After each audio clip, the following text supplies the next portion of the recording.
Yo, yo, yo, yo, yo, what's going on? It's the NOC, the Nerds of Color, and we are back with another ShoPowSho. It's your boy, Kuya P, aka Patrick Michael Strange, the Babinka boy, the Adobro, the leader of the Holla Holla homies in the Center Gang. And I'm back with the amazing Ates, Kataphorric, and Viva, Valentina.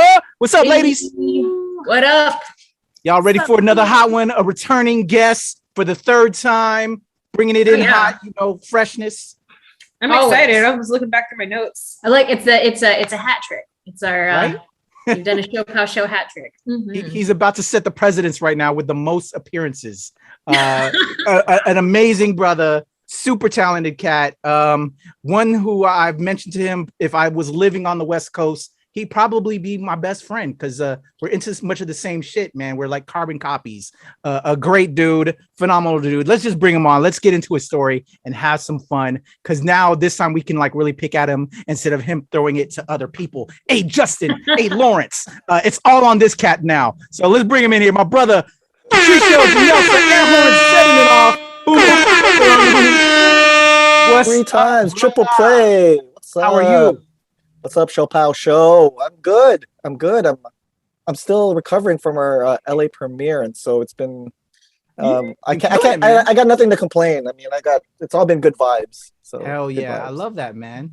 Right now is our time, yo. You know what I'm saying? There's been I've been mentioning it probably like the past month or so, but there's just been like a vibe in the air. Like I think there's a renaissance happening. There's I think our community is really showing out for us even more. You know what I'm saying? We've needed it. I know I've needed it. I think, it's been crazy with the pandemic, but like, I think it's just made us think about stuff a lot and I love it. You know what I'm saying? And so props. And now it's our month, y'all.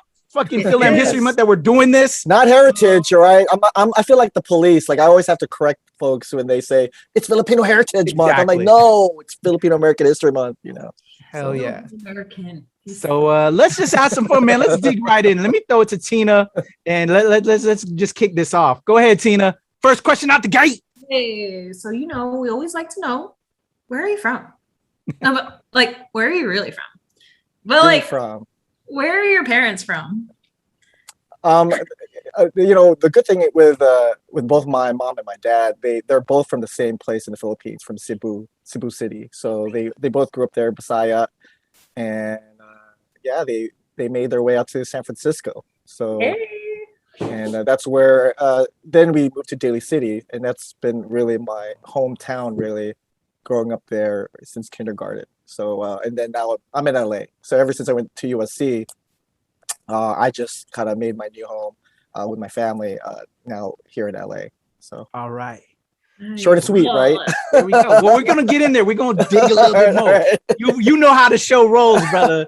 So that's why I have my coffee ready to go.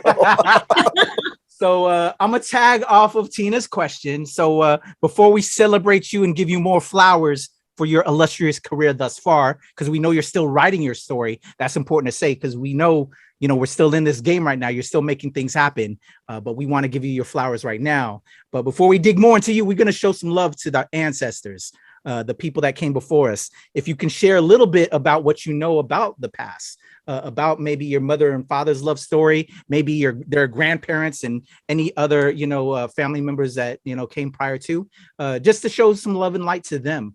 What do you know about the past and maybe them growing up in the Philippines, or just some stories that you're aware of that maybe also give a hint at you, like some stuff that you kind of got from them that carries on within you? Wow, deep question. I think a part of my role as a filmmaker is trying to dig into that history, right? I mean, I think Filipino American history and really to know more about my history. I think since my dad passed, I kind of feel I've lost a sense of my history with my dad's side, and I'm so much closer to my mom's side. It's funny because they're both from Cebu. In terms of the love story, my dad was born at Eva Beach in Hawaii. My grandparents were from Cebu, and I don't know, maybe they kind of settled there for a while. That's where my dad was born. And he married his first wife in San Francisco at some point. And then got divorced and went back to Cebu, met my mother, got remarried, and Yeah, in terms of a love story, I don't know.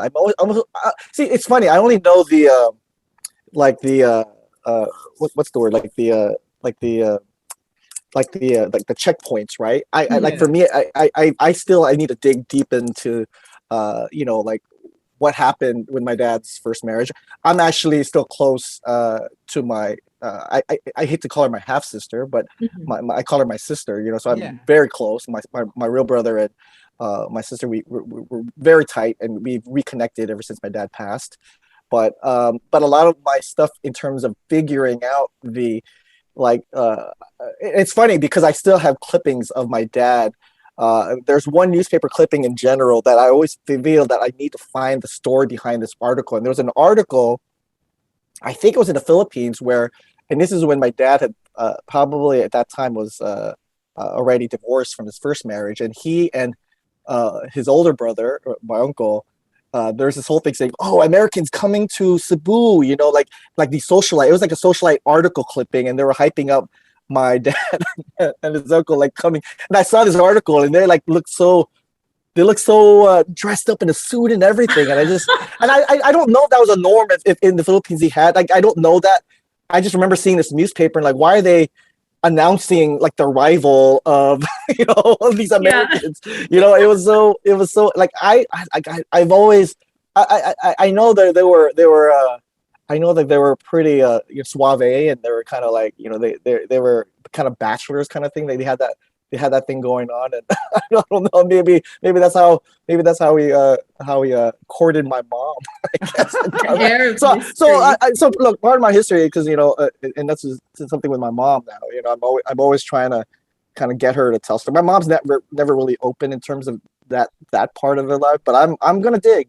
I want to know because I'm a filmmaker and I want to know stories about it. So that's I would not. I feel that I would not be doing my job if I'm not passing my own parents' history, especially with my son now, trying to pass my story to him. So I have to know that history. Heck yeah, I love that, dude. Yes, and it continues on their spirit. I'm all about that kind of energy. I think it's beautiful, dude. So let's talk about growing up in San Fran and leading up to Dale City. So how long were you in San Fran before you moved to Daly City? I don't remember the move. I was really probably 3 years old when I moved to Daly City. So so you don't have too much memories there. Yeah, I mean, San Francisco. They were living in an apartment, and they bought their first home in the suburbs of Daly City. I think that's how Daly City. Now that I'm knowing more of the history of Daly City itself, they were building houses that were really geared towards people of color. Because I think I didn't realize Daly City had a history of houses that were strictly for whites, and now they were opening it up to people of color. And I think at that point is when a lot of people from San Francisco were kind of going to the suburbs, and Daly City is the first city south of San Francisco. Yeah. So even then, I just learned that this year, actually, when I was part of a PBS thing with Daly City, and they were kind of going through that history. It's so rich, very rich. But yeah. Where all my family is in California too, Daly City. Yes. It's the Manila, we call it little Manila of little Manila. That's why it's so foggy. Everyone opens their rice cookers at the same time. Oh yeah, no, and that's the basis for Fogtown in our Lumpia film. I have to use that joke at one, but I feel like that I heard that joke so many times of why is it so foggy in Daly City, because everyone opens their rice cookers at the same time, and I've always avoided using that joke in the film because I feel, but I feel that it's. Maybe if I'm lucky to do a third one, I gotta use that joke. You gotta utilize it. Too many times. Hell yeah. All right, brother. I love it. And let's talk about Daly City, man. Let's talk about, growing up as a kid. What do you remember from that time growing up as a kid in Daly City? I thought everyone was Filipino. Growing up, I thought everyone was Filipino. I think that was the one thing that it's weird now thinking back to, my memories, and I still have video of it because my dad was so great in terms of, he always had a Super 8 camera and he was recording a lot of our parties. But our house in Daly City seemed to be like the life of the parties and Friday nights. Like my parents would always invite all their friends, especially from the they also were part of the Santo Niño Association, and so they would literally be, especially anyone who was Messiah or Cebu from their hometown, So I just have memories of people just dancing and eating all the time in my house. And I would be forced to play the piano as entertainment for me and my brother. And we're like, Mom, we just want to play Nintendo, you know. Play them all. Yeah. I for some reason I always grew it. Every house I lived in, especially in childhood, I always lived in there's a park always in front of our house, and that was the case with the first house. Didn't really have like neighbors our age. It was just not a very safe park. But then when we moved to this other, when I was probably like 12 years old, when I moved, we moved to another neighborhood, the Hillside neighborhood. There's another park there called Hillside, and that's where I met, my new group of neighbors they're kids. They were younger than I. They're probably 7 or 8, even younger, and some of them ranging, to whatever 6 to 10. But these group of neighbors end up being my neighbors for life. It's almost like because of the fact that me and my brother never grew up with kids and never really got to play outside other than school. It's almost like now that we were 11 and 12 years old and we were surrounded by kids around the neighborhood, we like literally played baseball, we would park. It was like my childhood started late in a way, and this is where we started playing baseball. This is where we started making movies with them. And, next thing you know, now we're making Lumpia, and now Lumpia with a Vengeance. So that became like my barcada, my core group, and where I found my passion for, in a way, forcing them to be in my movies. I love it. All right, before we get there. So you're a child of the 80s? You grew up in the 80s, right?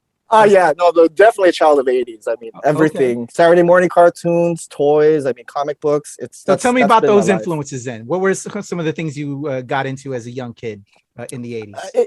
It was, obviously the Marvel and Spider-Man, but I didn't get into Marvel as a kid. You're into Superman, so I was into Superman first.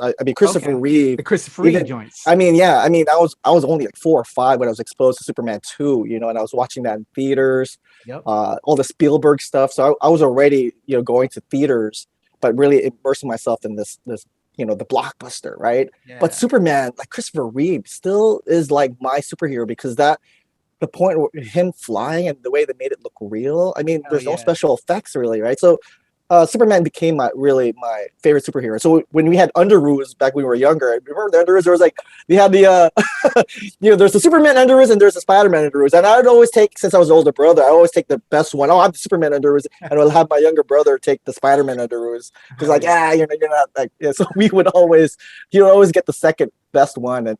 But what's funny is that with the comic books, Superman was one thing I gravitated with DC. I got into this thing called Transformers. I got into the whole toy thing and robots and whatever transforming. And that's what ultimately made me find, because there was a comic book, there was like a 3-pack. And I remember getting this comic book, ripping up at Toys R Us. And in the Toys R Us, in the Transformers comic book, there's an appearance by Spider-Man. He just appears in one issue. Yeah. And I'm like, what's Spider-Man doing? And at that point, Spider-Man isn't anything. It's just a icon. I don't know any backstory about Spider-Man. He's just something it's like Mickey Mouse, Yeah. So when he appeared there and I was like, okay, he's a reporter, Peter Parker. I started because of the Transformers comic book, started gravitating, okay, what's Secret Wars? And the Secret Wars opened my mind to who are these characters? X-Men, Avengers. And that led me to even just gravitating to Spider-Man and knowing his story. Started going backwards, reading all the Ditko stuff, the 60s, 70s. I started just I think I just really gravitated towards Peter Parker's story and just really related to that. I'm sure I'm not the only one. That's the reason why he's so popular. You already see behind me. Yeah, I know. Marvel is just general. I just soaked everything in and I just became such a big Marvel person, survived the dark ages, right? Of all the bad Marvel films, but yeah, that's what I grew up in. In terms of movies, just Transformers the movie. I would never admit this in film school, but that's my favorite film of all time. The 1986 film Transformers the movie.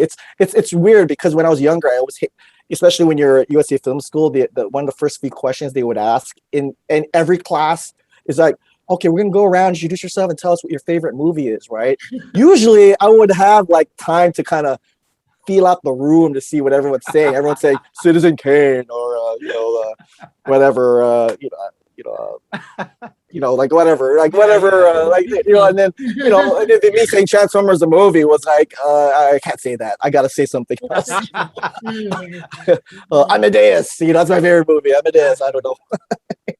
Okay, so all right, so Superman though, like you were saying with Christopher Reeve, I would assume then that outside of Transformers, with the animation aspect of it, but like the wonderment of like live action, I'm feeling you got that in abundance from seeing Christopher Reeve fly. They had him on wire, so like for an early filmmaking standpoint, like really affecting you. I want to make films. Would you say that came from like Superman? I think the wonderment and what you're able to do on film, but especially now, I mean, special effects nowadays, you can do anything, right? Your heart desires.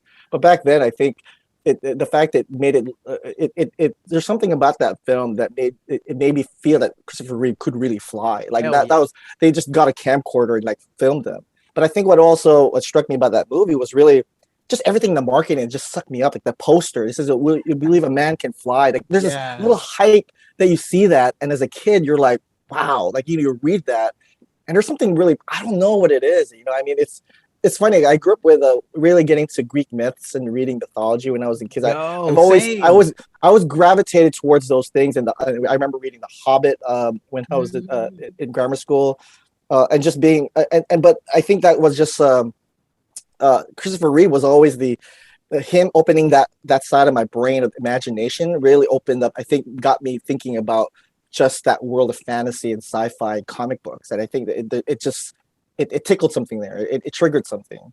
Dope. So those are the early sparks. That's what I was looking for, man. Yeah, and another thing about it is it's cool. I mean, even the graphic design, how Richard Donner like puts that music score and uses graphics and like I don't know, that for me is cool. I steal a lot of that even in Lumpia with a Vengeance. Oh yeah, and that John Williams score just plays in your head constantly, right? Oh yeah. No, it's amazing. It's brilliant. And I think a lot of that's because of Star Wars, right? And Star Wars, obviously that was the movie that I love, but Superman more so than Star Wars, even though I am a big Star Wars fan too. Yeah. All right, man. So there we go. I love that. So growing up, Daly City, as you're saying, your family would host a lot of parties because they're part of, the different organizations. Let's go back into the Filipino aspect of it. So obviously, we love to get together. We have parties. But did you reject it at all? What were you like in regards to your Filipino-ness? You know what I'm saying? You said that you always thought like everyone was Filipino. Yeah. Like, what was it like when you realized that was not the way? Well, that didn't happen until I went to USC. I mean, that was my first culture shock. I mean, I'm leaving Daly City for the first time, going to LA, and that's where I see, so this is what the movies are talking about: Animal House and Revenge of the Nerds. You see the fraternities, like it's real, I mean, I knew they always existed, but I've never really, experienced that because I just always be happy, just be around people of color all the time, And even in my high school, Jefferson High School, our whole student body my senior year was all Fil-Am. Wow. And even if you were a Filipino, like we had a Filipino club, a Fil-Am club at our high school, but no one ever thought of joining that because that was really for the first generation kids, and so, and I think that's where this distinction between FOB and thing really came out of, because there's so many of us that we started developing our own cliques, right? And that's because of DJ Qbert. If not for DJ Qbert, who became our big celebrity and literally invented turntablism, and they would host all these school dances. It made that dynamic so for me it was just how it is. I never knew now going outside DLC how unique that was to be in a high school where the football jock's not necessarily the most popular kid in high school. It was a Filipino DJ because they're the ones who would let you into the dances. They're the ones who would spin at the spring, fall, and maybe the prom.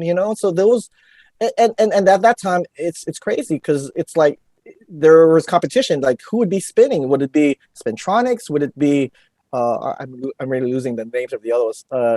2D Extreme. Like people would even compete on who would do which high school dances, and you would go to that high school dance if a popular mobile DJ group was spinning that. That's So, cool. so I love it. That's part of what I wanted to dig into. You know what I'm saying? So like, there you have, in some areas where you kind of reject who you are, but for you grew up so Filipino. So, but see, I would have to do a disclaimer on that. I never learned Masaya or Tagalog. I'm very Americanized, in a way, and I think a lot of my friends were. And so, it argues like, what is too Filipino, because I think only in Daly City where you could have those dynamics where there's now you're going up to second generations and just people just you get a lot more maybe different dynamics or tension or whatever, like that. And so my pride of being Filipino is different, right? It's like, I don't even learn. I haven't even I understand it, but I don't learn it. But there's a part of me that loves the culture so much because it's Philam culture, there's a distinction that I always had to make between Filipino culture and Philam culture, because it has become to a point where even that culture is so unique in its own, and in a way it's even changing. Exactly. And that's what I was trying to get on, that nuance. So because of that, because that's what we kind of see outside of Daly City, like what we kind of grew up with. So for you guys, it kind of, I think it's where the story that I'm sure you drew from when you created Lumpia, because you had it, because you didn't have what I think, everybody outside of Daly City kind of grew up with. So that's where I would assume that's why this distinction happened with the fob and the other Philams, that you kind of then just grew this Lumpia story, right? Because that's what essentially kind of evolved into, at least for your particular area. Well, it's funny because I don't want to say that because in the original Lumpia movie we have this thing called fob bashing, right? We have never ever that never existed physically, where we would go out and really, it was just kind of the mentality that people carry, that they would never, that they would carry out in a way, and maybe in other ways, but it was never like, I was taking like the nerd and the freshman beat, and I was creating this whole thing because but that mindset existed, definitely. I mean, I think there was this difference between the two cultures, and I used that to the point where, okay, like Revenge of the Nerds, instead of nerds and jock, it was like Philan, thug, and FOB, and that's but it's funny because I've never been the type to kind of dig in and make it really a serious drama. I always wanted to keep it light and funny. But yeah, it's crazy, but it's experiences, and you've seen, I've seen that kind of nuggets. That's why I've connected so much with the film, and even though it's just what that kind of time period was. It's a time capsule, so we're growing up, we're in Daly City, we're in high school. We've seen some of these early influences that would kind of then show itself later. But let's talk about formalizing some of that knowledge and that some you were getting into by school. What were some like classes you were taking or activities that would kind of maybe help you along the way, or that you were into? Were you into this? Were you trying to get into stuff that would help you later on when you're in school? Yeah, so the filmmaking really started out because it became this thing that we would do in the neighborhood. We started playing baseball every summer, and then just one summer I decided to take my dad's camcorder and say, hey, let's just shoot a movie. Or just, I don't think I said that. I just started shooting people doing a documentary style. And we just started just slowly just creating stories out of it. So we would make these movies, and then next thing you know, 5 minutes became this like long hour and a half film. And they were called Kid Heroes. We do these superhero films. And then, so we shoot that the summer, we would edit it, we would have a world premiere before school started at my house. We would like do this whole premiere in the living room. People would dress up and everything. It was pretty fun. And then, awesome. Then it would be on VHS. We put on VHS tape. And then during the school year, we would, and it was we would make our customized cover and everything. And we would literally pass this to everyone in school during the school year.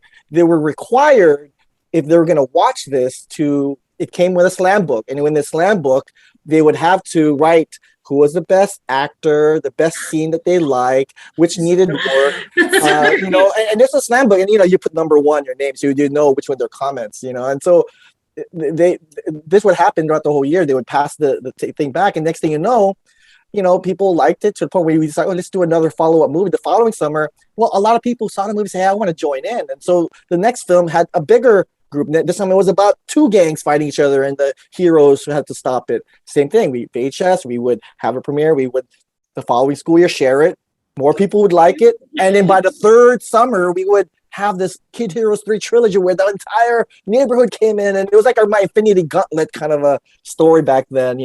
We did this ridiculous super bit, but we had a trilogy already instead. And so I've always known that this was a hobby. I was known as that camera guy. I think for me, the identity was really real, because if you're a Filipino growing up in my high school, you're either a DJ or a gangster, And so for me, I wasn't a DJ, I wasn't a gangster, and I think I became that filmmaker guy to the point where we never had a yearbook video in high school, but I took it upon myself to do the whole yearbook video my senior year, and I captured that all by myself. Me and my brother did that, awesome, and we competed with another. I don't know if I should be bringing this up here. All these memories are floating back, but there was this other high school who was known to have the professional yearbook video. They were like the best yearbook video in our city, and I remember literally never heard of a yearbook video. Yeah, right. I have to explain what a yearbook video is. I mean, it's pretty self-explanatory. Yeah, but yeah, that's. But they had a whole class that did that, right? And I always use that as my competition. Like our video, my brother's daughter, like, hey, daughter, our video has to be better than, and then we were always making it more cinematic, and stuff. So anyway, I want to see this movie. Right? It's online. I actually put it on YouTube last year because a lot of my classmates were dying to see it, because it's been, I don't know how many years. Shows my age, but but filmmaking, I gotta tell you, it's always been a hobby. My mom always thought I was going to grow out of it. Never really thought I was going to make it a career. And so the movie that really, and I didn't think I was going to go to school studying filmmaking. We didn't even have those kind of classes in high school. I was self-taught, right? But the movie that convinced me to pursue it a career was a movie called Boys in the Hood. I watched that in a theater with my church youth group. I remember watching it. Oh, wow. But that's how cool our church youth group was. They thought that this movie was very important to watch. And I remember just being blown out of my seat. Like, I remember when the credits rolled and everyone left, it's probably the first time I've ever sat through the end credits, and I just so blown away. I needed to know who directed this, who was this cat. Found out it was this 21-year-old named John Singleton, got nominated for an Oscar. He went to USC.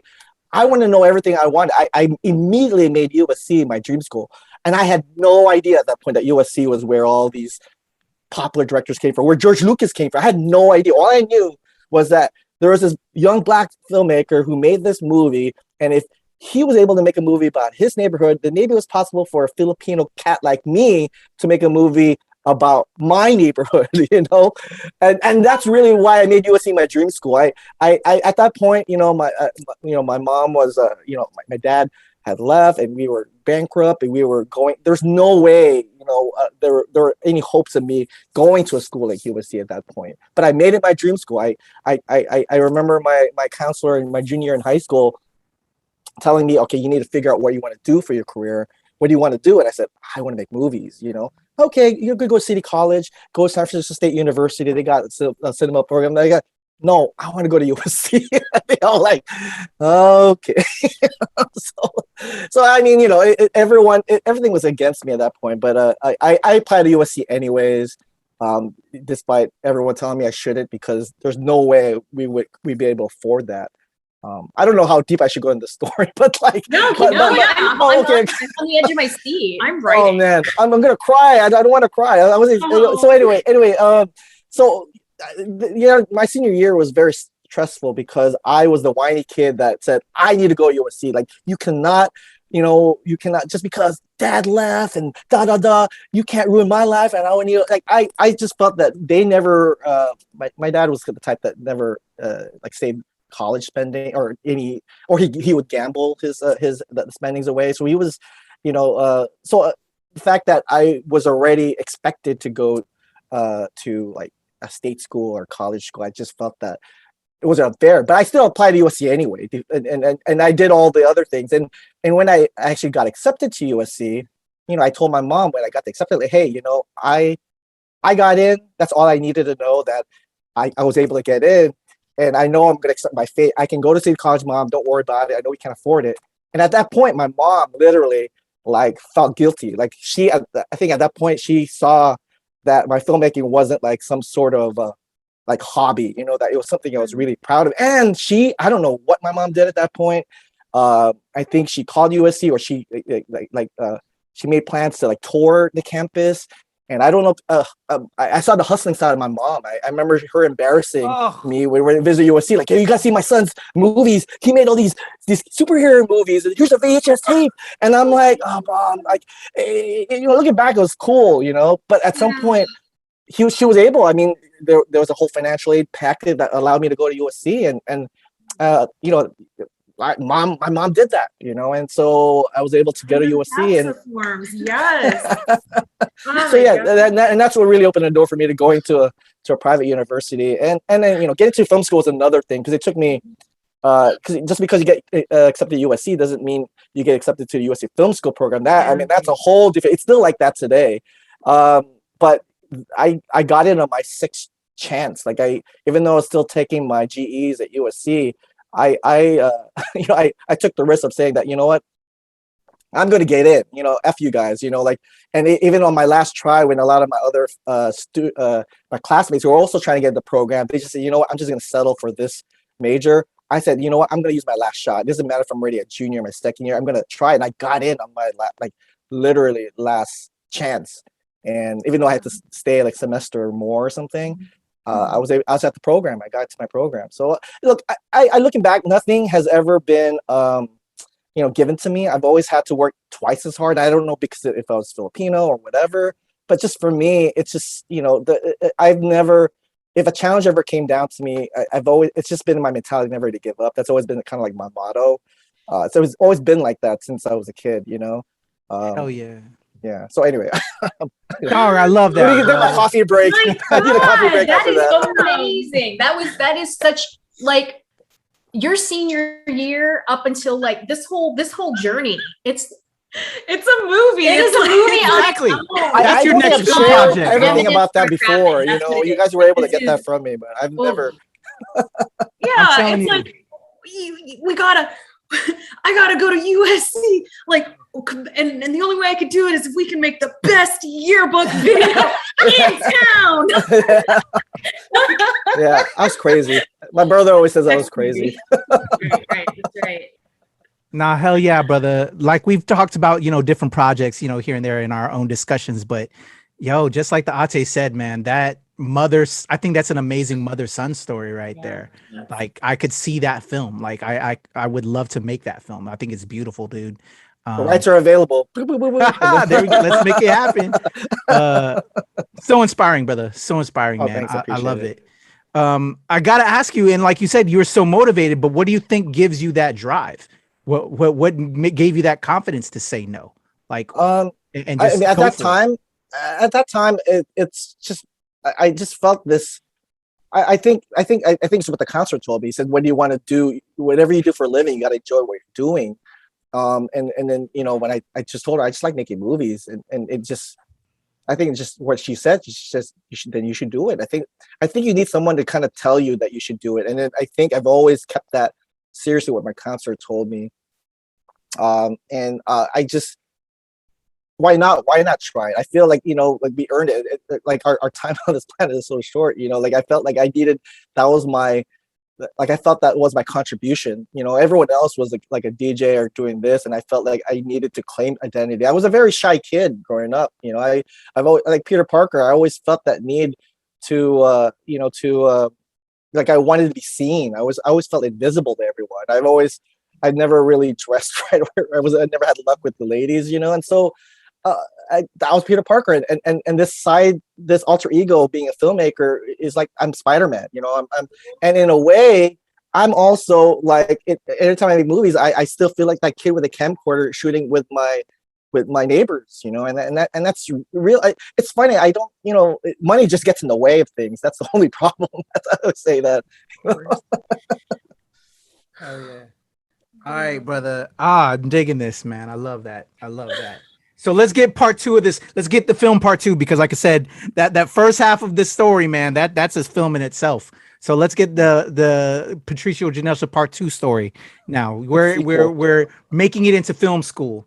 let's talk about like maybe the difference. You've always been a filmmaker, but now you're getting actual, like even deeper professional training. Were there any difficulties in that? Were there parts of filmmaking on a technical standpoint that was difficult for you to grasp in like film construction and, to turn this into a professional, living? Well, definitely. I mean, look, USC is very competitive, and I think when you're already put in with other students who are so good around the world, going to the school, you're not the only filmmaker anymore, But I think at that time, I was still trying to figure out what kind of what kind of movies I wanted to make. Like, I don't think I found my voice yet. And I was so focused on trying to be accepted that I would just make things that I feel that would accept me, like a genre thing. Like the film that I did, in 310, one of my short films I did at USC was called Bootleg, and it was about an alien, who just secretly bootleg alien abduction videos or something. It was weird. It was like a comedy, but it had no really spin to Filipino American. It was just something that I just wanted to make mainstream so that I could get into the mainstream and make my mainstream stories. At the same time, I was like my first year at film school at USC, I interned for a movie called The Mercado Family Debut. And they went to my Filipino club at USC. It's funny because I mentioned that in high school, I never felt I needed to join a Filipino club. But when I went to USC, because of the culture class, I needed to join a Filipino club. And try Philippines, like, fill that void for me, connecting with my culture. So the location manager from that film spoke in there looking for volunteers, looking for people to be back on extra. And I was like, what? They're making a Filipino American movie? And I signed up. I joined.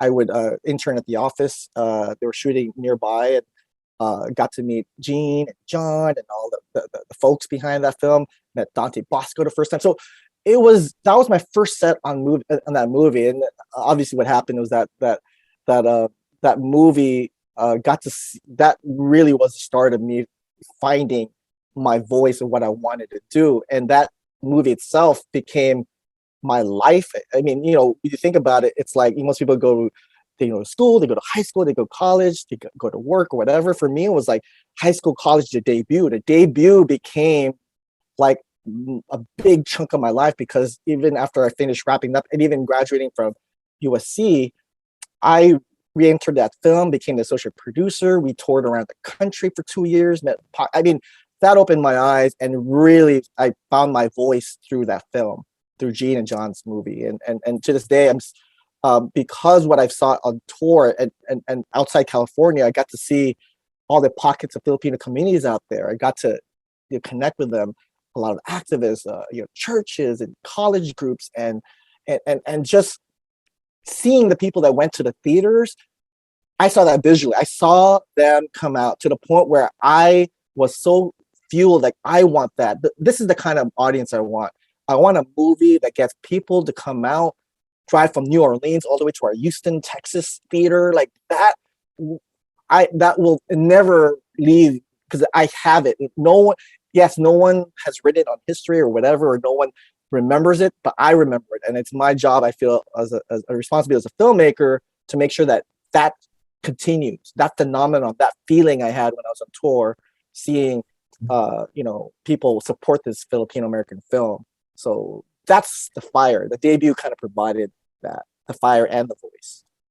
Yes, that's absolutely amazing, brother. Because as you know, I'm sure you should know that, because I hope you've been told this, and I'm pretty sure you've been told this. But like, for me as a Filipino American, that film is like must see part of our film fabric. You know what I'm saying? And has inspired, I know, myself and many a generation.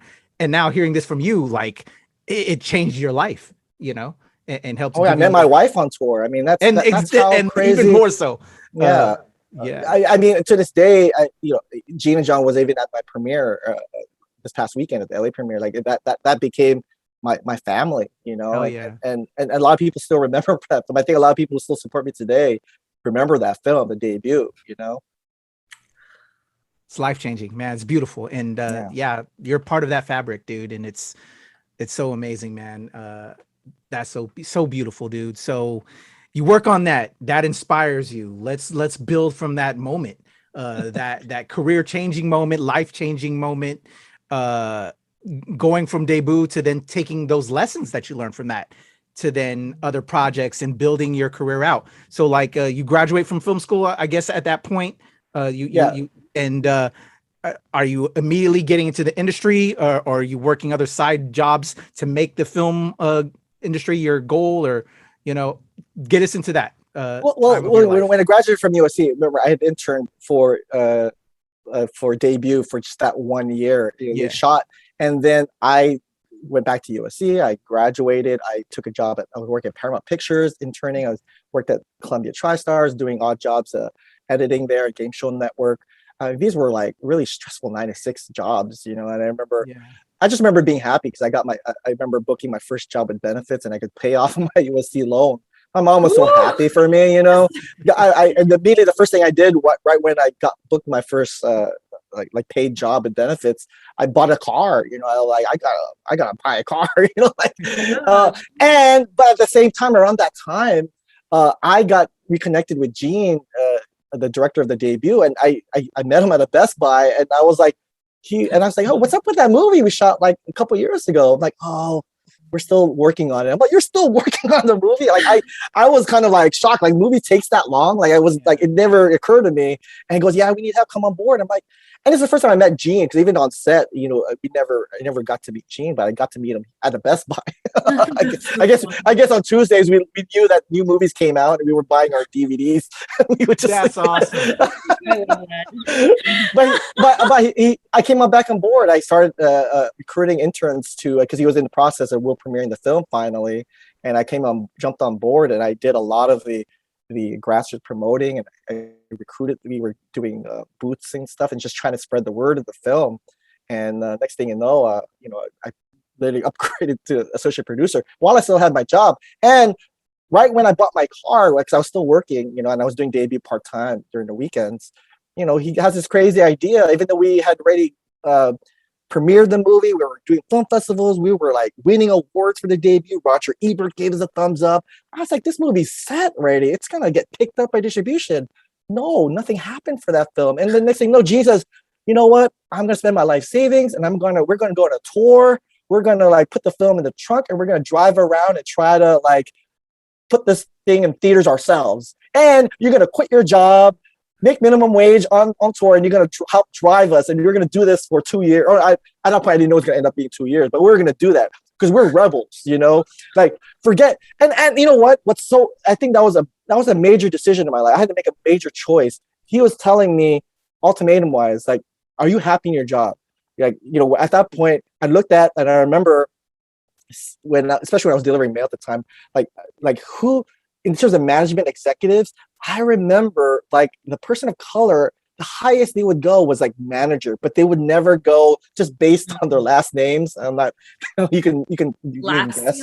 Yeah. And I was like, there's no place for me here. So Gene, his pitch was like, you don't have a house yet, you don't have a mortgage, you're just fresh, like let's change things, let's move things, let's do it, and I think I was pissed at that time, the fact that we had already for like half a year had won all these awards. We were doing great for the film festival, and yet no bites from anyone. And Gene, he was a crazy one, and we needed someone crazy as Gene to do that. And I went on tour, and I had the hard job of convincing my mom that I was going to quit my full-time benefit job to go on and use my new car and drive around cross country for minimum wage. Can you imagine? Can you imagine about my mom being so well? Yeah, no, my mom said, do what you feel you need to do. And so, and you know what? That for me, when I look back, I'd never looked back. I just kept moving forward, and the debut. And at that same time, I met someone named AJ Colomai. I don't know if familiar with Friendship Games here in California. It's in Fullerton. It's where all the Filipino clubs all compete with games around here. Yeah. It's kind of like Goodfill Games in Texas, right? But in Friendship Games, that's where I met him at Friendship Games. And he was an editor. And I told him I had shot this movie, Lumpia, like a reunion movie with my neighbors, like just for fun. And like I had all this footage. Hey, when I go on tour with this debut, you want to take a stab at just editing it. And AJ kind of like, okay, sure, you know. And he took this footage I shot with my neighbors, and then he edited this really crazy trailer for Lumpia. And while I was on tour, and I looked at it like, did I direct this movie? Like, he made me look at that footage in a different light, because he made it look hip and cool with graphics.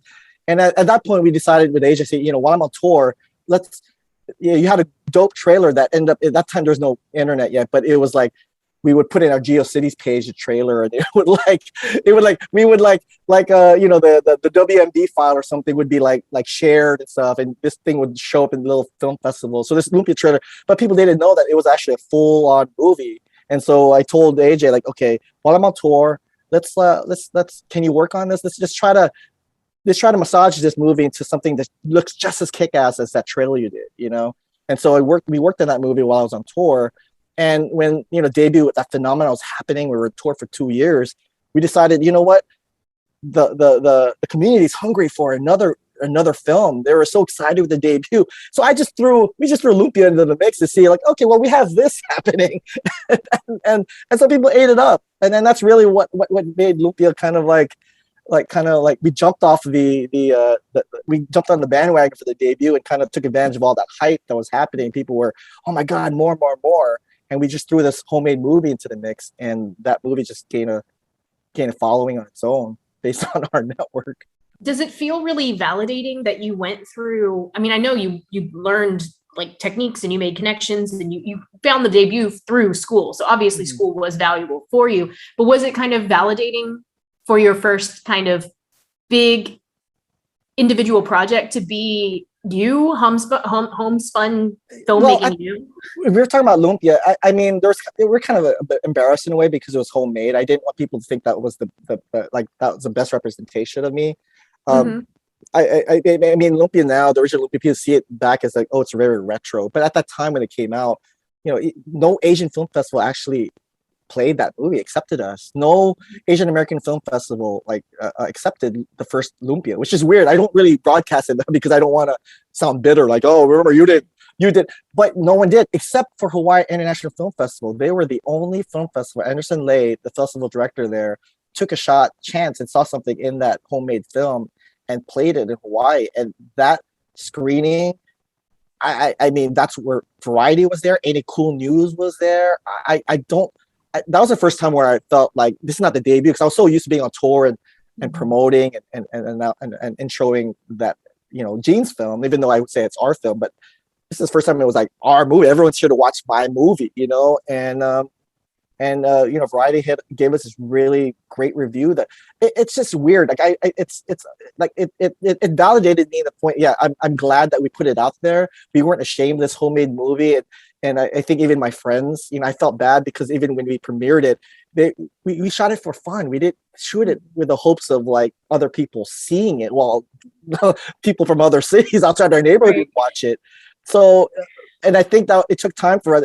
And then being in Hawaii at the film festival, it totally opened our eyes, knowing that there were audience out there that really liked these films. And that really then became kind of like my lifeline in a way, like my direct connection. Like, okay, that's the core audience.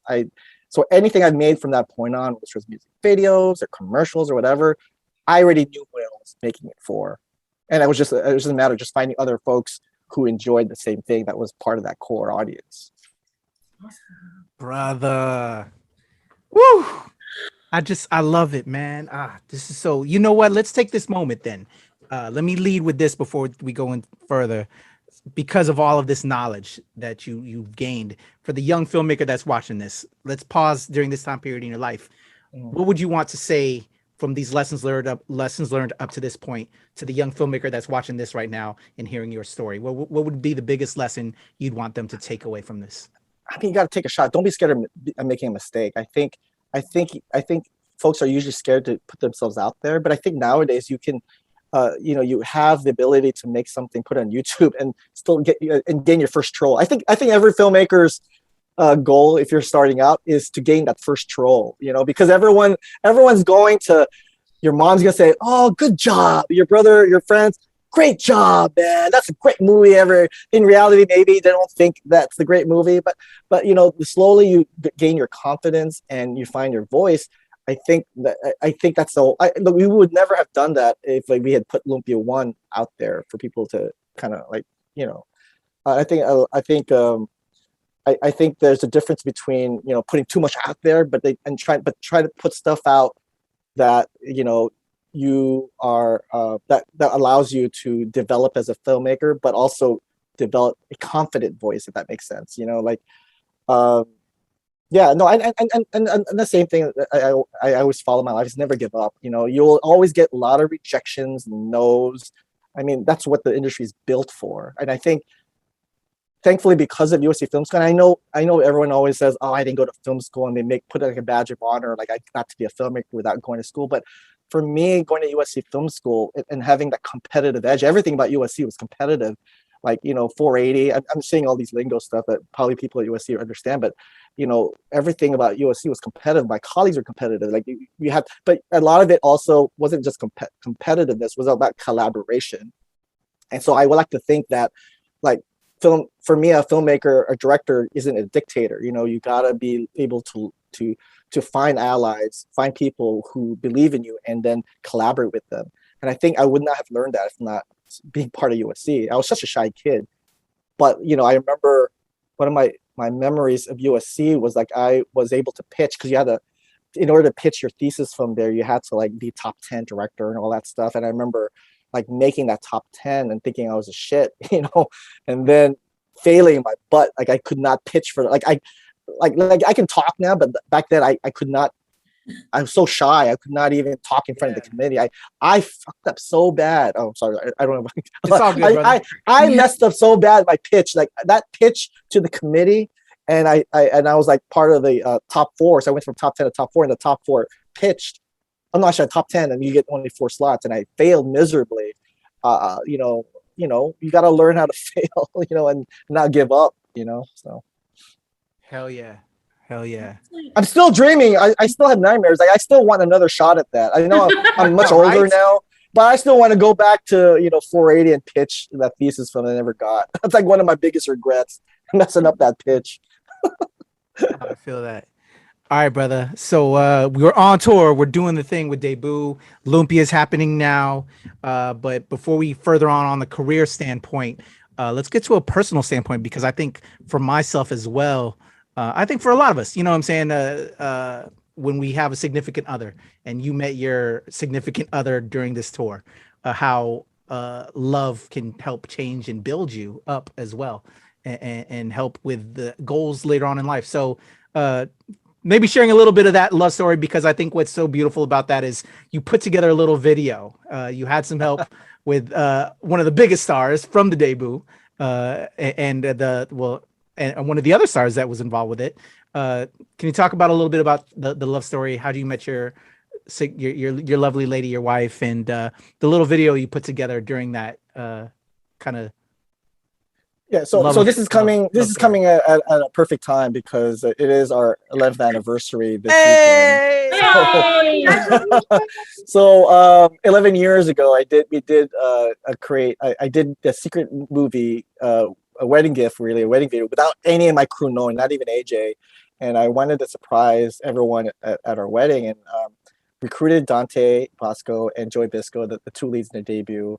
And it's just fitting. I mean, I don't know, have Dante Bosco play yourself. It's kind of like, you know, it was, I don't want to say that I'm Dante Bosco, but that was the whole point, because since we were so crucial to the success of being on tour for the Debut, and you know, Dante and Joy, they came in and shot our story, how we met on, you know, as part of the film on the road, and just kind of like talking about, you know, like the ups and downs of trying to maintain a relationship while on this rock tour, like rock concert tour, you know.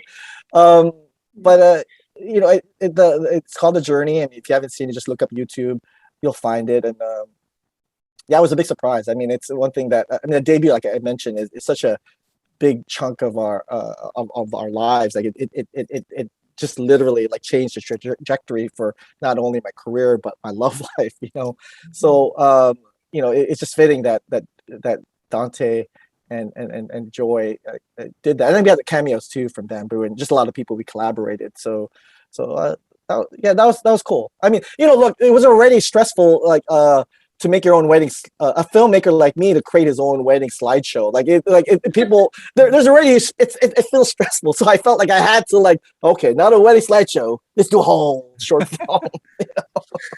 So how did love change you?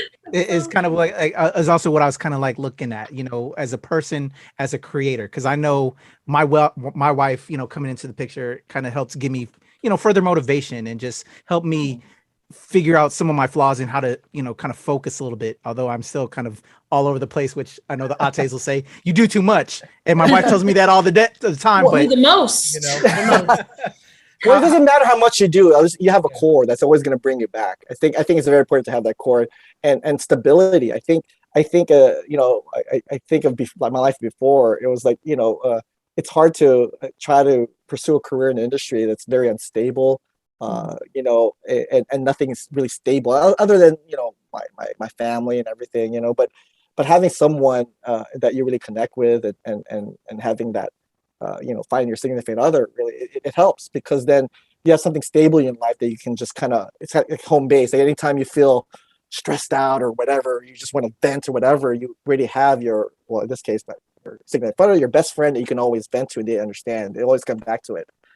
So my wife Melanie, I got to mention her name because she's gonna watch this. And so you didn't mention my name once, but Melanie, my wife, she's she's very active in the community. She was already helping out promoting the film, and she already had she was an activist. She was very active in the community. So a lot of that we're on the same page in terms of what we want to do to empower our community, and that's very important because I do it through film, and she does it through other ways.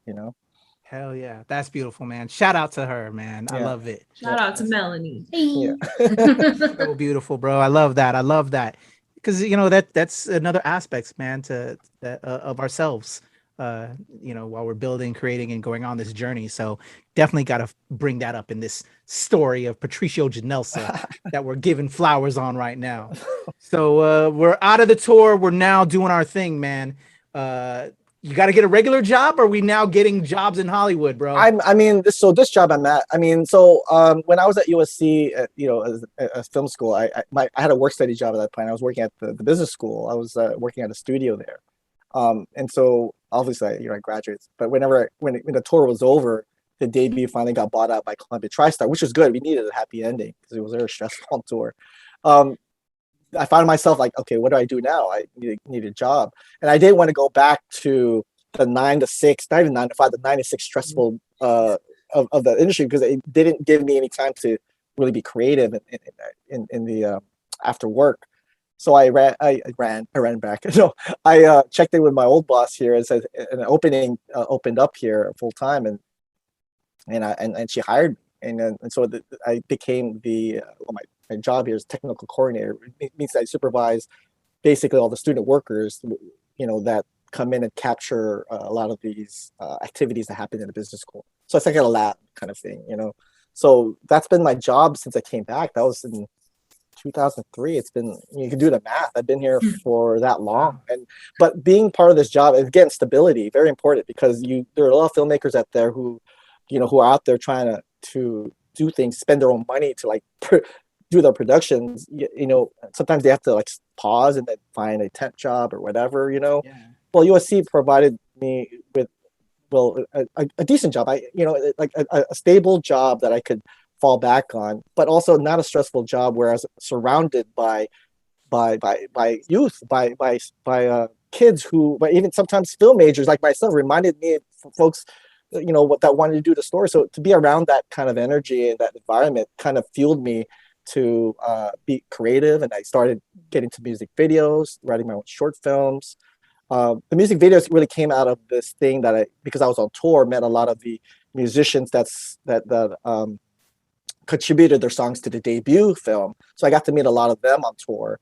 And then when they provided some of their songs to the Lumpia film, I felt that, I paid them back by doing their music videos in return. So it became one of those things where I just started using music videos as a platform to develop my skills as a director, but also as a way to help promote, artists that I felt were creative. Like I felt that this music had to be heard by the mainstream. So it felt like I was doing double duty, developing my skills as a storyteller, and then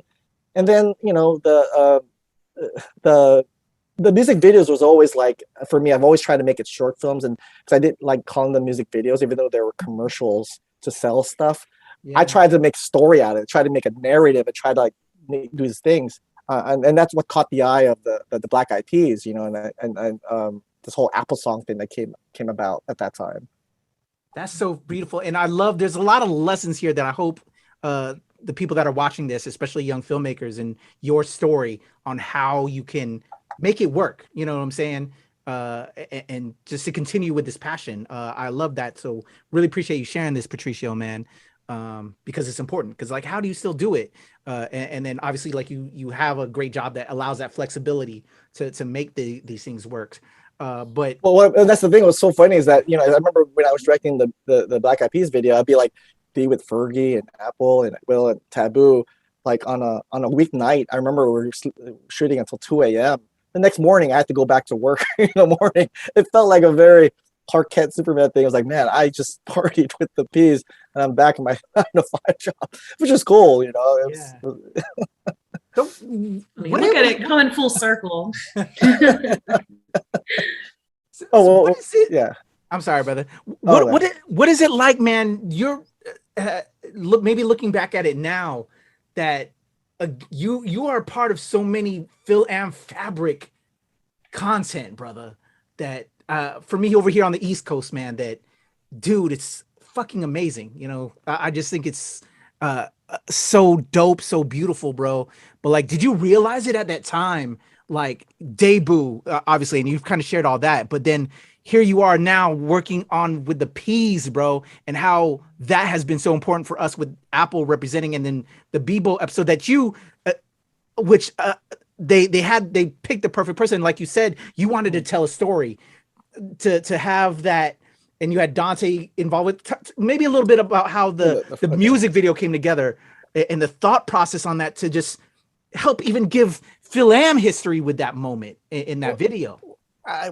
Looking back, I didn't do it like the usual. I did it such in a weird way. I was riding some kind of wave that it's kind of a rare wave, and maybe it was a wave because it happened from the debut, and I was just at the right moment, at the right time. But I think the common thread was that because it was my core belief to tell stories about the community. So that was just kind of like, it didn't matter what platform was given. It didn't have to be the Black Eyed Peas. It could have been some independent artist that no one knew about. I was going to do the exact same thing, and the Black Eyed Peas, yes, it was definitely mainstream. It was definitely a big gig, but the way how I got that first one, which was the Apple song, was a very unorthodox way. And really what happened, it goes back to my dad, and this was tied up to even Lumpia when I had my premiere at the Hawaii International Film Festival for Lumpia. After this amazing, and I was really hyping up. Variety was there. And that really opened the door to that film.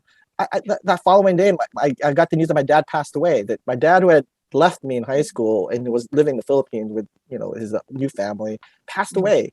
And I had to take a detour and go over to the Philippines to be at his funeral. And so one of the things of dealing with my dad's death, and just that, I mean, that's another thing, but for me to what I had to do, one of my jobs was to go visit my uncle, his older brother. This is the bachelor I was talking about, that both of them would go. The socialite. Socialite. They're both socialites. So he was already living in a rest home here locally in Arleta, and so I had to go visit him and just tell him that my dad had passed. And I remember visiting him at that retirement home and just been very confused of, like, it's rare for a Filipino person to be I thought was going to be a retirement home. Usually, like, I grew up with my grandparents living with me, and so, my Lolo and Malola.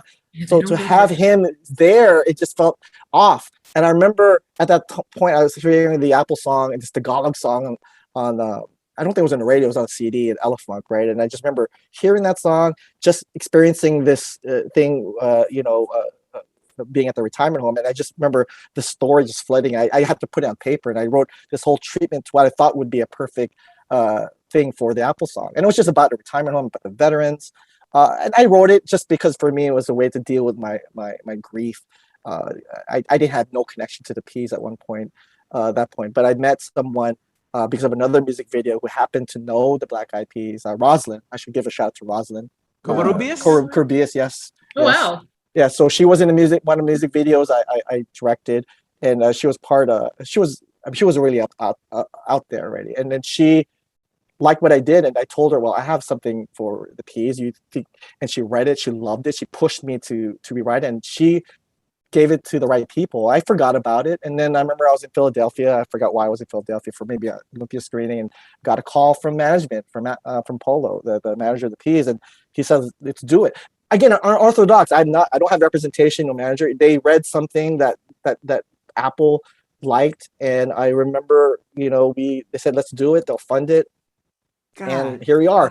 And the thing is, look, I could have just took that money and just did something cheaply for that music video, but I felt, because of my experience with the debut, like I treated it as if this was the only music video that talked about our community or whatever, what would it be like, even though it's only a 2-minute clip? And so, I recruited everyone I knew, Dante, Joy. I wanted to make sure, these people contributed their talents to be on there, and we, first time I directed Dante, that was a big deal. Directing Dante Bosco, that even though I'd known him and we were touring together, directing him and Joy, that was like, for me, like a dream come true, right? I was geeking out.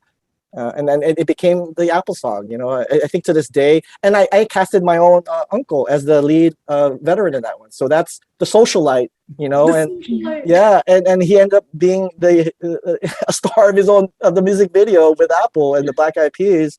A side note about that video, which is crazy, because I think the Apple song to this day, it doesn't matter whatever I make afterwards, even Lumpia with a Vengeance or whatever, the Apple song is still, I feel, the best thing I've ever created, because it not only touched the community, had people, it was family, it had the P's, but it also, my family was in there, and the post note is I didn't even know my uncle was a veteran. He was just playing a veteran in that video, and that he passed away like a week after we premiered that video.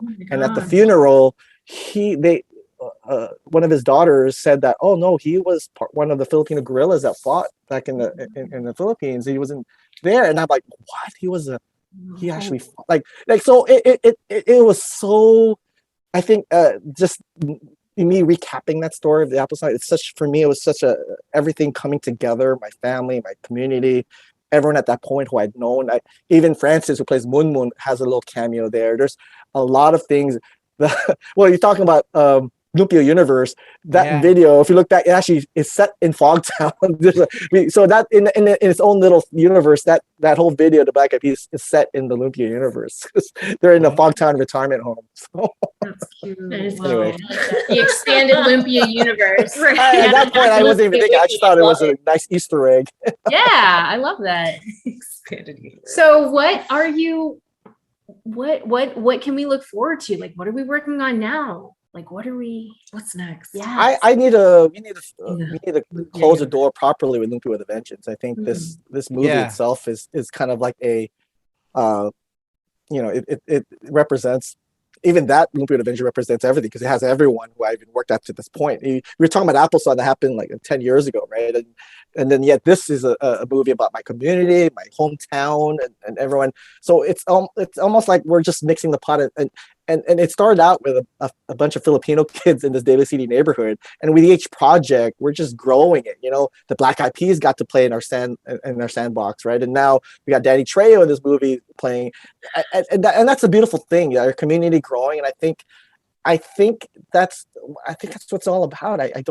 It's funny. I think with Lumpia the Vengeance is my first taste of money being in the way, because the movie's got to sell and make its investment back. I never had to worry about it. It's the first time in my whole life that money is such a big deal. I have to sell it. So yeah, in a way, even though we're celebrating the film, I can't really rest or celebrate it till the movie gets wider distribution and that. But I got projects that I definitely hope that has inspired me, and I would love to do if I'm blessed to do another one. Yeah, we'll have you back on to tell us all about them when they're on the way. Oh well. Manifestation. Well, again, I'm just riding this wave. This wave is it's always kind of like it started out from that point. I'm always gonna again my filmmaking for me is more like it's like responsibility. I feel now it's not even a job, and it's funny to say that like okay, you got to think when you think of a job, it's like you got to think of how much you're gonna get paid or whatever. For me, it's funny. I shouldn't say this. Like I don't think about the money so much. More like I think about what the impact would be of that project. I shouldn't say that. Positive representation. Bro, don't sign them. He doesn't think about money, how much I can make my agent or my representation. He's thinking about how much impact it's going to have on the community. But that's so important, man. It just shows, and that's why I think for myself, I've gravitated towards you, bro, and why I'm so honored to call you as a friend, and why I think the community supports you so much, bro. We see the realness in you and the love for us as a people and as a community, man. You're so amazing, brother, and I'm honored to, with the Ates, to help share this side of your story in this format, at the least. And that's why we decided to do ShoPowSho, man. Is there's so many amazing people within our community that because that don't get that love, because obviously there's a greater community at wide that controls the coin purses, as it were, because it's all about money, and they don't only want to allow certain stories to be told. So we're gonna tell our stories here. So if anything, if we can't have the Patricio Ginelsa film that we talked about earlier, at least we got to share some of it right now. Yeah. And I'm honored to, along with the Ates, to help give that. So thank you for that, brother. Man, I'm so happy for you. I'm so honored to know you, man. And I hope Lumpia gets further distribution. We can get a part 3 going, because the brother is trying to act again. So I definitely want to roll. I'm just going to tell you that right now. Bro, I love what you're doing, man. You're killing it. And I'm just so honored that we're at least able to share in this in some small way to help the world know about you, bro. You're absolutely amazing, dude. So, yeah, we gotta have you back. And I appreciate you. I mean, what you guys are doing is great, because you're spreading knowledge about not just myself, but other people out there who are trying to, talk about or tell our stories. It's very important. I think that's what's amazing about the fact that I before I felt like we were the only ones trying to do it, but now there's so many trying to get in there and tell stories, and that's what it's all about. And I'm just happy to still be a part of it. That's all. Hell yeah, man. Dude, well, I shit, like I told you, man, I'm so happy to know you, and I'm glad that we can connect, and then I look forward to further collaboration, bro. Like I've always told you, I want to assist and do whatever I can in this journey, because I think we have a shared vision. So let's wind down this episode. It will happen. Hell, fuck yeah, man, most definitely. Kat, close us out with our last question out the gate. All right, our classic, since we are the nerds of color, we always like to end with a little nerd check. You've dropped some nerdy hobbies and interests that you've had throughout the years, but what is your holy grail? What could you give a whole TED talk on as far as nerdy interests? Oh no.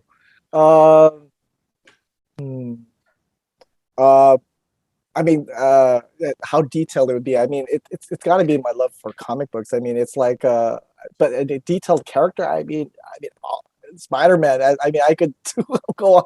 I could name all creators. It's so weird. I think it's the reason why myself and my producer Lawrence Uriarte, we kind of nerd out so much, because we always try to test our knowledge with Marvel and who drew that, who lettered that. It's like names kind of like roll off our tongue. So, what's your favorite Spider-Man suit? Ooh, that's a good one. That's a good one. Oh, I think I have it here. Oh, nice. Bonus points. Do you know this? Do you know which suit this is? The negative suit, right? Yeah, the Foundation. Yeah, this is pretty cool. Yeah. Foundation Force. That's a wild pool. Yeah, that's a wild pool. I would have never have guessed that. Out of desk at work. I mean, the classic one. You can't. Oh, I can't. Yeah. The classic. You can't go with the classic. You can't go wrong with the classic. It used to be the black one for me. Like I don't know why. I think that Secret Wars, because I said Secret Wars was like my original like Marvel series reading it. Yeah. So and because it spawned. That's the one I thought you were gonna pull from. I was gonna pull. I didn't have the black suit here. I just kind of did this, just like. So it would be the black suit. It would be the black suit. Okay. For real. Yeah. Do you remember which issue made the appearance? Wait, Secret Wars? Yeah, Secret Wars. Which issue? Yeah, exactly. Which issue in Secret Wars? Oh my God, 7 or 6. I don't know. Not usually this tough. I could go like toe to toe because look, hello. I know the cover is weird. North End with issue. It's got to be 6 or 7 or 8 or one of them. 6, 7 or 8. 9 out of 12. Out of 12. Issue 9. Don't quote me on that. I'm pretty positive it's number 9. What happened in Amazing Spider-Man 129? Oh my God. He didn't get married yet. I know that. No. He was first appearance of Gwen Stacy. Oh, no. Punisher. Craven. Hobgoblin. Punisher. First appearance of Punisher 129, 300. You can't do numbers with me. I'm never getting good at that. You gotta do me visuals. Bro, that's how I go hard. Visuals. Once you include numbers, I'm like thrown off everywhere. Unless it's a number 1, See, that's where I can test my gangster. If anybody was to test me, 300 is Venom, right? What happened to Web of Spider-Man number 1? What happened to Web of Spider-Man number 1? Oh, you got me there. You got me there. Spider-Man. That's with the black costume. That's when the. Oh yeah, because he's on the cover. From issue. Yeah, okay. You're right. Okay. Yeah. You got me there. They continue on the black from there. But yeah. Who took after McFarlane? Todd McFarlane. How about that? Eric you said great. There you go. Okay. All right. I'll leave you alone now. I don't know. Mark Bagley, what are you doing? Mark Bagley, Carnage. It's funny. I just realized that because of the new Venom film that the first appearance of Carnage, I looked at how much that was worth. I was like, holy crap. I've been meaning to check that too.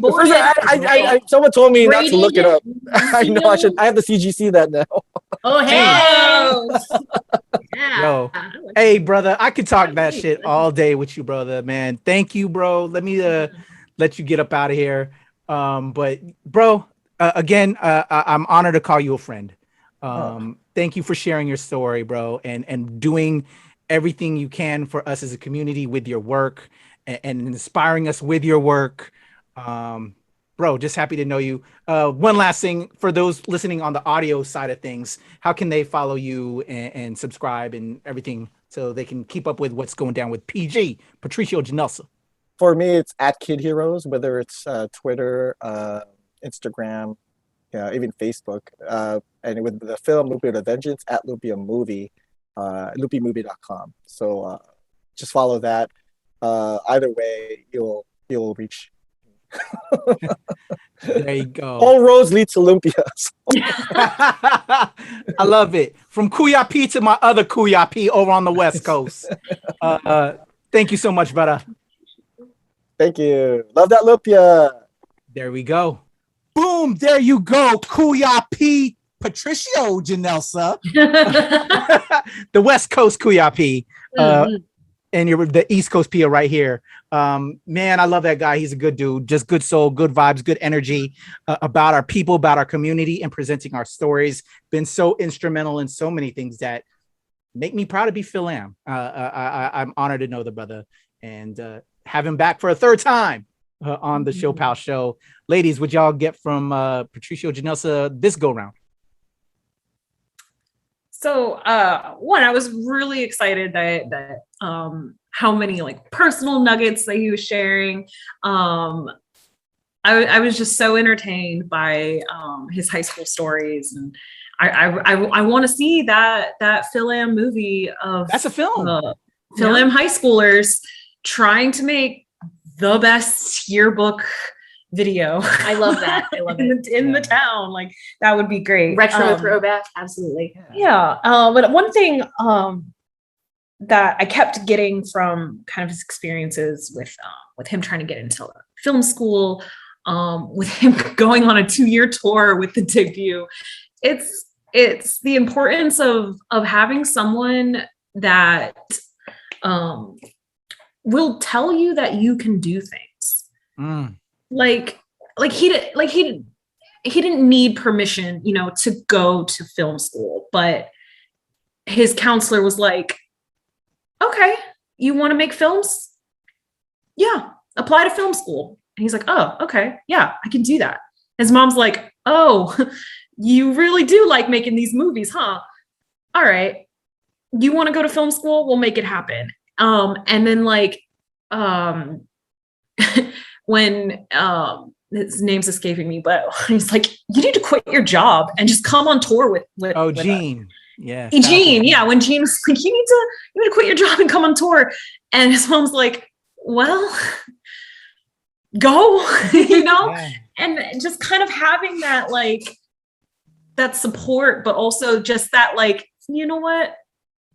You can. Permission. Not that you need the permission. Yeah. But sometimes you feel like you need the permission. Yeah. But like having the go ahead and having just that someone telling you, like, yeah, that you can. And that was, it kept coming up, I feel like, and it was so much so that I wrote it down. So that was my main takeaway from all of that. And it's inspiring, and I love to hear it. Mm-hmm. Same for you, Kat.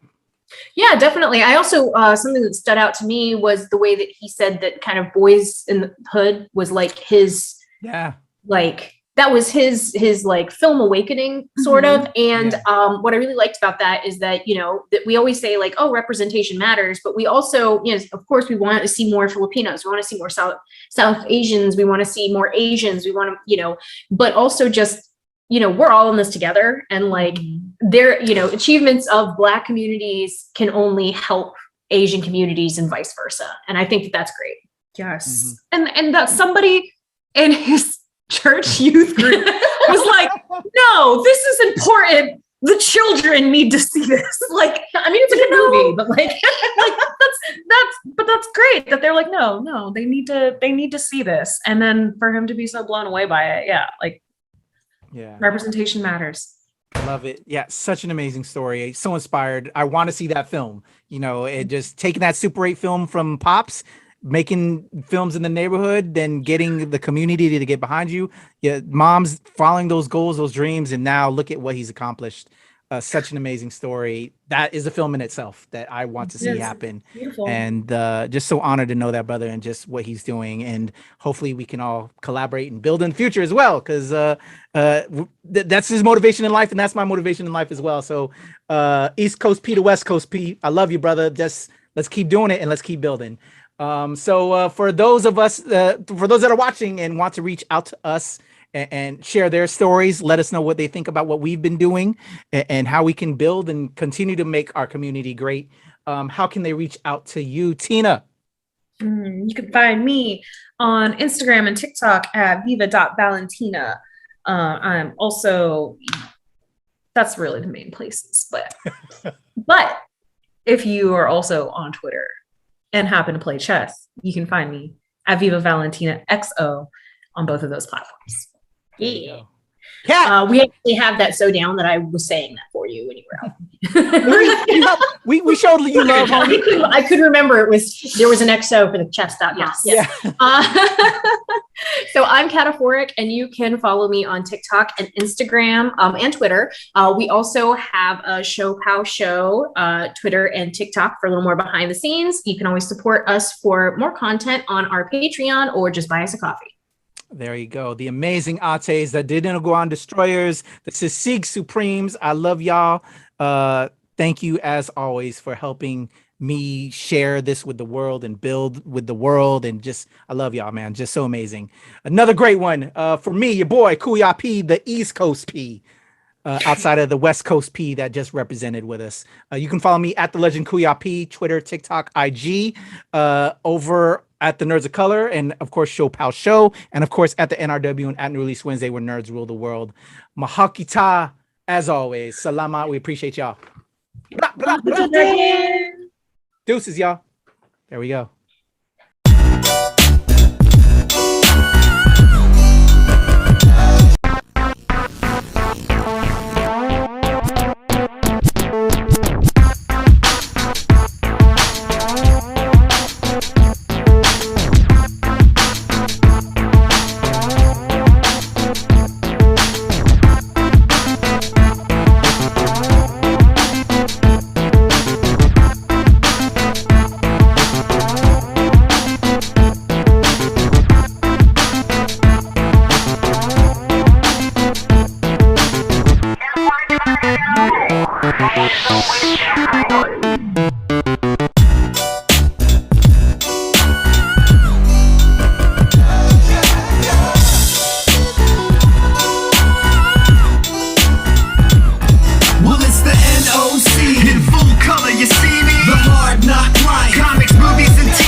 Hey everyone, this is Patricio Ginelsa, the director of Lumpia with a Vengeance, and come check me out at the ShoPowSho. Hey everyone, this is Patricio Ginelsa. I'm the director of Lumpia with a Vengeance. And the best part of it being Filipino is that there's a wealth of stories out there yet to tell. So I can't wait to make them for you.